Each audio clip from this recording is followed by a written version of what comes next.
Eu fiz o brain code, estabilizei esse paciente, eu vou voltar para o paciente como se fosse um politrauma. Então, o paciente jovem que foi avaliado pela cirurgia geral, e que foi identificado que não tem lesões extracranianas, então é acionado a neurocirurgia. Então, a princípio, a priori, esse paciente já foi feito, né, a fase 0, que foi a estabilização desse paciente. Eu só posso transferir esse paciente para fazer uma tomografia se esse paciente estiver estável. Não se transporta paciente que não esteja ventilando adequadamente, oxigenando e que não esteja com uma pressão arterial média o suficiente para manter uma pressão de perfusão cerebral. Já aconteceu de chegar num hospital e o paciente estava instável, levaram para a tomografia, priorizaram fazer o diagnóstico e não fazer a fase 0, estabilizar o paciente primeiro, e o paciente parou na mesa de tomografia, onde a gente não tinha muitos recursos para fazer essa reversão. Então, o ideal é estabiliza o paciente primeiro, faz todo aquele ABC que a gente viu, está estável, e essa estabilização tem que ser rápida para se fazer um diagnóstico rápido, mas não adianta eu transportar um paciente chocado, que não está ventilando adequadamente para fazer um diagnóstico. Esse cérebro vai sofrer. Esse paciente pode até fazer uma parada no caminho. Então, eu verifiquei a fase 0 do brain code, que foi o que a gente viu anteriormente, o paciente está estável, eu faço um exame. E qual que é o exame de eleição no pronto-socorro? É a tomografia computadorizada sem contraste.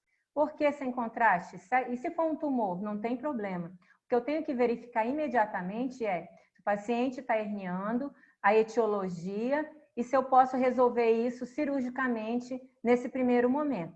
Às vezes é um tumor que não dá para eu levar para a sala de emergência, depois no segundo tempo eu faço uma injeção de contraste, mas assim, para fins diagnósticos da etiologia, o exame de escolha, tomografia do crânio sem contraste. Posteriormente, se houver a necessidade, ou se injeta contraste ou faz uma ressonância se o paciente tiver condições. Por que eu não faço uma ressonância, hein, gente? Que é o exame mais detalhado que a tomografia. A ressonância, gente, é um exame mais demorado, em torno aí de 30 minutos nos aparelhos mais modernos. Então, assim, numa tomografia, eu não levo 5 minutos, 3 a 5 minutos, se eu tenho uma tomografia crânio, coluna, abdômen, entendeu? Então, assim, é questão de tempo mesmo. E é um exame mais barato, é um exame que faz o diagnóstico que eu preciso e que tem disponível na maioria dos hospitais de referência em trauma. Bom, eu fiz a fase 0, que foi estabilizar o paciente, fiz a tomografia, fiz o diagnóstico. E o especialista ainda não chegou. O que eu posso fazer até o especialista chegar para identificar se esse caso é de cirurgia, não é de cirurgia, é de botar um monitor de pressão intracraniana ou é colocar uma DVE? Você já pode, se o paciente não estiver chocado, estiver com a pressão arterial média adequada, eu posso usar ou o manitol, que é um diurético osmótico. Se ele é um diurético osmótico, se o paciente tiver hipotenso, é uma contraindicação de fazer o manitol. Mas o manitol, a solução salina hipertônica, são substâncias na emergência, eu elevo a cabeceira, eu faço uma hiperventilação transitória, eu faço uma hiperventilação. Com a hiperventilação, o que acontece? Eu baixo o CO2 ele é vasodilatador, eu diminuindo o CO2, se ele é vasodilatador, quanto mais alto o CO2 está no cérebro, mais dilatado o vaso vai estar, que não é interessante, né? Que vai aumentar a pressão intracraniana. Então, essa hiperventilação, ela tem como fim baixar CO2 e aumentar o O2. E a ação do O2 no vaso é vasoconstritora. Então, eu vou diminuir volume cerebral fazendo uma hiperventilação transitória. Por que ele fala transitória? Essa hiperventilação não pode ser demorada. Se eu manter um vaso num regime de pressão menor, eu posso ocasionar isquemias tardias. Então, por isso que essas medidas, elas são transitórias até você conseguir tratar a etiologia. Por exemplo, voltando lá para o nosso paciente traumatizado. Se é um hematoma extradural, enquanto o especialista chega, e se o paciente tem condições hemodinâmicas, eu posso fazer um manitol, que a dose é de 0,5 a 1 grama por quilo, em bolos, ou eu posso fazer a solução salina hipertônica, que aqui a gente não vai estar detalhando de concentração, tem tudo lá no artigo. Quem tiver interesse de ler, como é que faz, que velocidade que faz, quando que pode, quando que não pode. Como eu falei para vocês, não é o foco da nossa aula. E a hiperventilação também. Falhou, fiz o Brain Code fase 0, fiz diagnóstico, fase 1. O especialista chegou, o especialista indicou uma craniotomia descompressiva. Você chegou lá, o paciente continua evoluindo desfavoravelmente, ele pediu uma sala de cirurgia, o paciente ainda está lá na emergência, você não conseguiu levar para o centro cirúrgico, por exemplo, a gente pode fazer, se o paciente estiver estável hemodinamicamente, um resgate do manitol ou da solução salina. Lembrando que o manitol pode ser feito isoladamente ou em associação com a solução salina. Eu posso sedar esse paciente. As medicações que são utilizadas no pronto-socorro são o Propofol, em ordem de importância. O Propofol tem um efeito melhor, midazolam, fentanil. Normalmente o que a gente tem disponível no pronto-socorro do HGP é o midazolam e o fentanil.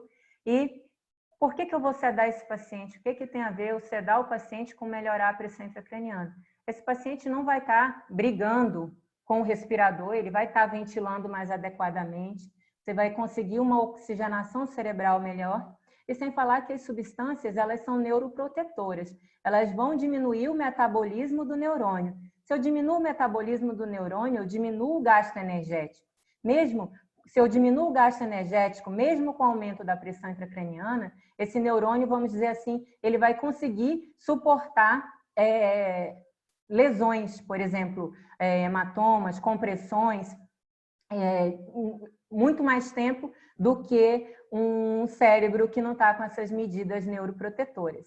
E tratar a causa de origem. Se é uma hidrocefalia, vamos colocar uma DVE ou uma DVP, a craniotomia descompressiva, se o neurocirurgião entender que a causa do aumento da PIC e da hérnia vai resolver com descompressão, faz a craniotomia, nem sempre dá para resolver com cirurgia. Se é um hematoma cerebral, vamos drenar o hematoma. Então, na fase 1, é a fase que pode ser feito o resgate do manitol, onde você já começa a usar drogas neuroprotetoras, sedar o paciente, visando diminuir metabolismo cerebral, gasto energético dessa mitocôndria. E o especialista vai tomar medidas, seja colocar monitor de pressão intracraniana, seja descomprimir, seja drenar hematoma. E a fase 3 é a fase mais agressiva. Falhou a fase 1, falhou a fase 2, o neurocirurgião já levou para o centro cirúrgico, já fez a descompressiva e o paciente continua muito grave. A fase 3, esse paciente tem que estar em ambiente de terapia intensiva. Eu coloco aqui, é tudo ou nada. Eu coloquei essa analogia aqui com uma luta de boxe. Ou você derruba o inimigo ou ele te derruba. Então, nessa fase aqui, é a fase mais agressiva. E por ser a fase mais agressiva, o paciente tem que estar monitorado, porque as medicações e as medidas que vão ser utilizadas, elas não podem ser realizadas em qualquer lugar. O paciente tem que estar monitorado, que chama de monitorização multimodal. Ele tem que estar com uma jugular cateterizada para você dosar a extração do CO2 cerebral, o O2 tissular tem que estar sendo mensurado. Você pode induzir o coma barbitúrico com pentobarbital, que é uma droga que, quando o paciente utiliza ela, deixa o paciente com atividade elétrica até 0.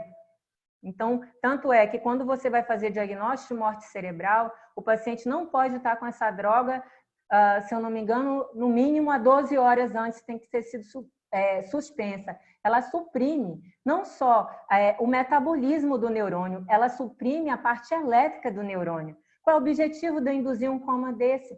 É poupar o máximo de energia desse neurônio. Não dá para eu fazer um coma, induzir um coma barbitúrico para o paciente numa sala de trauma, inicialmente. Então, vocês veem que eles sistematizam as medidas. Primeiro, você estabiliza o paciente, fase 0. Para ir para a fase 1, você faz uma tomografia, o paciente tem que estar estável. Aí você já pode correr manitol, solução salina hipertônica, hiperventilar esse paciente. Na fase 2, eu posso fazer um resgate do manitol, da solução salina, hiperventilar mais um pouquinho. Essa fase 3 é quando se tentou tudo, o paciente inclusive foi para o centro cirúrgico, o paciente continua grave. Aí eu posso induzir o coma barbitúrico, posso induzir uma hipotermia, o paciente tem que estar em ambiente de terapia intensiva e que tenha condições, né, que ele tenha condições de ser submetido a essa terapia, não é isenta de complicações, no artigo fala. Mais comuns complicações do coma barbitúrico são as arritmias cardíacas, hipotensão, a hipotermia também, arritmias cardíacas, hipotenção e aumentam o índice de infecções secundárias. Essa hiperventilação, o artigo recomenda que não seja superior a 6 horas. Nos congressos se discute muito, esse artigo coloca 6 horas, mas eu já vi outros artigos advogando até menos, e que a PCO2 ela fica em torno de 25 a 34, seria a PCO2 ideal, num paciente hiperventilado, não abaixo e nem acima de 34. Por que eu tenho que selecionar o paciente? Por que esse paciente tem que ser selecionado? Nem todo paciente tem condições de fazer uma hiperventilação prolongada, tá?